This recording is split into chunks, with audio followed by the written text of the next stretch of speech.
ஸ்ரௌதத்மார்த்தாதிகம் கர்ம நிகிலம் ஏன சூத்ரீதம் தஸ்மை சமஸ்த வேதார்த்த விதே விகணசே நமக. வக்ரதுண்ட மகாகாயா சூரியகோடி சமப்பிரபா நிர்விக்னம் குருமே தேவா சர்வகாரேஷு சர்வதாம். யோக பட்டன பத்தாங்கம் திரிநேத்திரம் சாந்த விக்கிரகம் தியாயே சமஸ்த தோஷக்னம் வாதாத் மகல் மஷம் கிருஷ்ணம் வந்தே ஜெகத்குரு. ஜெயந்தி மங்களா காளி பத்ரகாளி கபாலினி துர்கா க்ஷமா சிவாதாத்ரி ஸ்வாகா சதா நமோஸ்துதே. குரு பிரம்மா குரு விஷ்ணு குருதேவோ மகேஸ்வரः குரு சாட்சாத் பரம்பிரம்மா தஸ்மை ஸ்ரீ குரவே நமக. அஸ்மத் குருபியோ நமக விகனச மகா குரவே நமக. அனுமன் சுவாமிகள் ஆசிகளுடன். மங்களகரமான துர்முகி வருடம் தை மாதம் 15ஆம் தேதி 28/1/2017 சனிக்கிழமையான இன்று பல நல்ல ஜோதிட ஆன்மீக விஷயங்களை பேசலாம். ஏற்கனவே இந்த அதிர்ஷ்ட கற்களை பற்றி சில விஷயங்கள் சொல்லிட்டு வந்தோம். மறுபடியும் என்ன சொல்கிறோன்னா, இந்த அதிர்ஷ்ட கற்கள்னு சொன்ன உடனே அதை போட்ட உடனே அதிர்ஷ்டம் வந்துடும் அப்படி ஒரு கணக்குக்கு போயிடாதீங்க. நிறைய தர்மசாஸ்திரத்தில் நீதி சாஸ்திரங்களில் நிறைய விஷயங்களை பற்றி சொல்லியிருக்கு. அதெல்லாம் பேசிகிட்டே வரும்போது இந்த 64 கலைகளில் இந்த ரத்தன பரீட்சான்றதை பற்றி ரொம்ப சிறப்பாக சொன்னதுனால நம்ம இந்த விஷயத்தை பற்றி இந்த இடத்துல குறிப்பிடுறோம். ஏன்னா இந்து தர்மங்களில் அது ஆன்மீகமாக இருக்கட்டும், கோயில் பிரதிஷ்டைகளாக இருக்கட்டும், அல்லது கல்யாணங்களாக இருக்கட்டும், இந்த நவரத்னங்களோட பங்கு ரொம்ப அதிகமாக இருக்குது இல்லையா? அதனால் அதை பற்றி நம்ம குறிப்பிடுறோம்.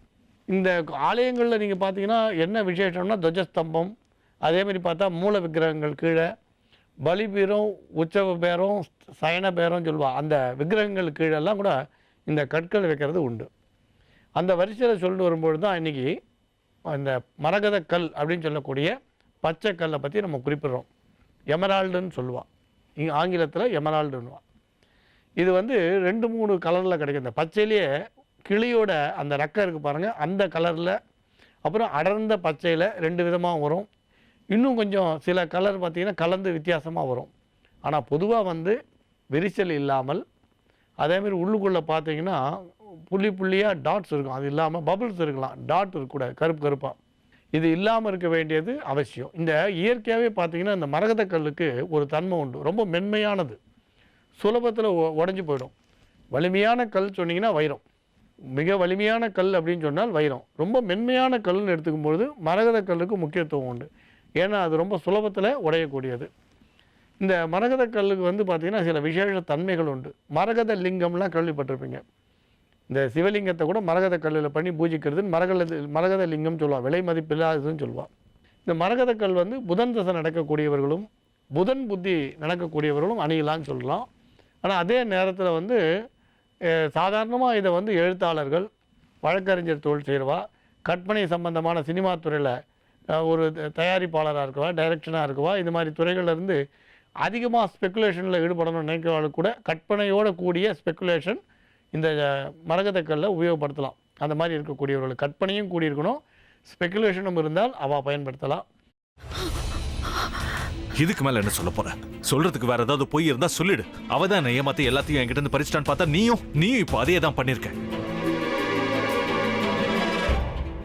ஏன் ஆலியா, ஏன் இப்படி பண்ண? இந்த உலகத்துல பாட்டிக்கு அப்புறம் நான் யார் மேலேயாவது உயிரியே வச்சிருக்கேன்னா அது ஊ மேலதான் உனக்கு தெரியாதா? ஏன் இப்படி பண்ண ஆலியா? உனக்கு காசு பணம் அவ்வளவு முக்கியமா போயிடுச்சு, அதுக்காக நம்ம உறவை கூட மறந்துடுவியா?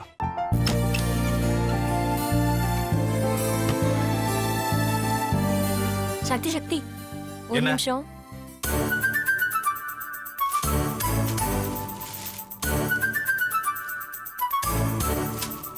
இந்தாங்க.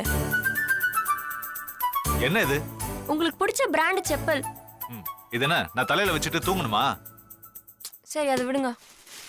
இங்க பாத்தீங்களா, டைம் பீஸ். இதோட அலாரம்க்கு தான் நீங்க டெய்லி எந்திரிக்கணும். அதெல்லாம் என் மொபைல்ல இருக்கு. முத்து, முத்து, என்னடி இவன் முத்துன்னு ஒருத்தைய உருவாக்கி விட்டான்? செல்வியை மறப்பான்னு பார்த்தா எப்ப பார்த்தாலும் முத்து முத்துன்னு கூப்பிட்டு இருக்கான். முத்துவ கூப்பிட மட்டுமா செய்யறான், முத்துவ வச்சு என்னென்னமோ செய்யறான். நாம தான் இழிச்சவாய் மாதிரி வேடிக்கை பார்த்துட்டு இருக்கோம். என்ன முறைச்சு என்ன பிரயோஜனமாயா? உனக்கு வேற குரல் போயிடுச்சு. அடுத்து அவ செல்வியை கூப்பிட்டானா என்ன பண்ண போற? உன்னுடைய விருப்பப்படியே நீ ராமநாத வீட்டு மருமகளா வாழப் போற. கண்டிப்பா என்னுடைய ஸ்தானத்திலிருந்து அவன் உன்னை நல்லா பார்த்துக்குவான் அம்மா. டேய், அவரை பத்தி தான் உனக்கு தெரியும்ல. அவர் எந்த முடிவு எடுத்தாலும் அதான் ஃபைனல். நம்ம அப்பா வேணுமா வேணாமாங்கிறத நீயே முடிவு பண்ணிக்கோ. வாடா.